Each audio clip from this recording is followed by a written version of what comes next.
Salut, salut les amis, on espère que vous allez bien. En tout cas, nous, ça va tranquille. On est aujourd'hui avec Maître B6 Hélène, qui est l'avocate de Monsieur Samuel Krail, qui fait partie des 10 grands frères que vous connaissez. On a entendu toute cette semaine, Monsieur Samuel Krail a été libéré, comme je vous ai dit.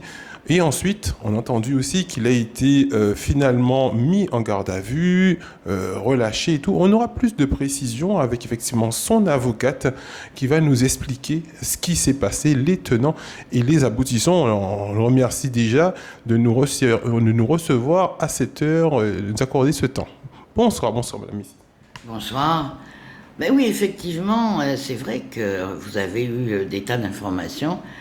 Dieu merci, avec Maître Georges-Emmanuel Germani, le bâtonnier de Martinique, qui est avec moi dans ce dossier, nous avons réussi, devant la chambre de l'instruction de la Cour d'appel de Fort-de-France, d'obtenir la libération de Samuel Krail, motif principal étant son état de santé. Vous le verriez aujourd'hui, il a perdu 25 kilos. Et il a encore beaucoup de mal à marcher. Il cède d'une canne, enfin d'une béquille en fait. Et voilà. Donc, libéré pour raison de santé, avec un contrôle judiciaire, ne pas quitter la Guadeloupe, aller signer toutes les semaines à la gendarmerie de Petit-Bourg, puisque c'est là qu'il habite, et ne pas rencontrer aucun des mis en examen en même temps que lui et ceux qui ont été mis plus tard le 17 juin, et ne pas porter une arme. Alors, tout d'un coup, on a un tweet du procureur de la République qui vous dit que Samuel est en garde à vue. J'avoue que ce tweet m'a beaucoup, comment dire, étonné mais aussi énervé. Parce que comment peut-on dire qu'il est en garde à vue pour menace avec arme alors que l'affaire a à peine commencé et qu'on n'en sait pas plus? Que se passe-t-il? En fait, il faut le savoir, c'est Samuel qui a été menacé avec une arme. Mais bon, comment s'appelle Samuel Krail, bien évidemment, c'est lui qu'on va mettre en garde à vue. Par son petit frère, il a été menacé par son petit frère et la femme de celui-ci. Il a déposé plainte pour menace de mort. On a vu pendant le déroulement de cette enquête, les gendarmes ont fait leur travail, c'est-à-dire qu'ils ont enquêté à charge et à décharge, et qu'ils ont montré que Samuel Krail n'avait jamais menacé qui que ce soit, qu'il n'était en possession d'aucune arme, alors qu'on aura trouvé des cartouches chez son frère. Donc je veux dire, jamais le procureur ne fait d'annonce sur toutes les gardes à vue, parce que sinon, je ne sais pas si vous vous rendez compte, mais il y en a plusieurs dizaines par jour. Le tweet marcherait très fort, hein. Donc, c'est parce que il y a une espèce de volonté acharnée et de s'acharner contre Samuel Krail. J'espère que cela va cesser. Samuel Krail, aujourd'hui, s'occupe de sa santé, de sa rééducation.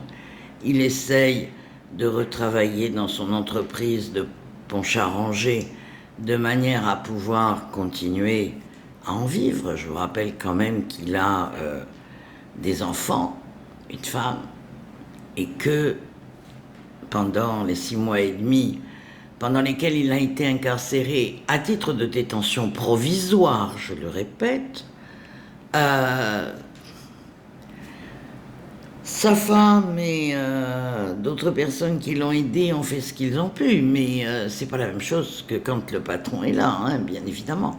Donc là, il va essayer de refaire tourner cette boutique, mais il est évident que certains, dans le cadre de sa famille, ont profité de ça pour essayer de mettre en exergue ce conflit familial qui existe sur un terrain et qui est complètement stupide et qui a abouti à quelque chose de stupide également, à savoir qu'on a remis Samuel Creil en garde à vue. Il en est sorti hier soir, dès hier soir. Donc, tout va bien et il va recommencer à travailler tranquillement à partir de demain, puisqu'aujourd'hui, il s'est reposé de ces 2 jours qui ont été pénibles, puisque je l'ai accompagné pendant ces 48 heures de garde à vue, samedi et dimanche. Donc ce qu'on doit retenir surtout, c'est que c'est juste un conflit familial, comme il en existe beaucoup en Guadeloupe pour du terrain familial, voisinage aussi, et que en fait c'est surtout lui qui a été menacé et ensuite après l'enquête en fait ils ont vu qu'en fait il était totalement innocent, il a respecté en fait parce que ce qu'on a vu sur les tweets c'est que il n'aurait pas respecté les engagements qu'il avait pris sur sa mise en détention, donc il a totalement tout respecté en fait. Ah oui, absolument.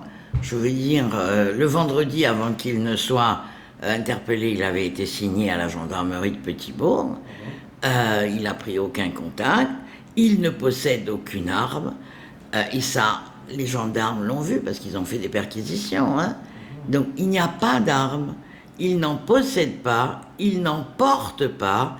Et il y en a. Les gendarmes ont perquisitionné aussi bien son entreprise à Petit-Bourg, à Boyer-Lamontaire, que son domicile à Petit-Bourg.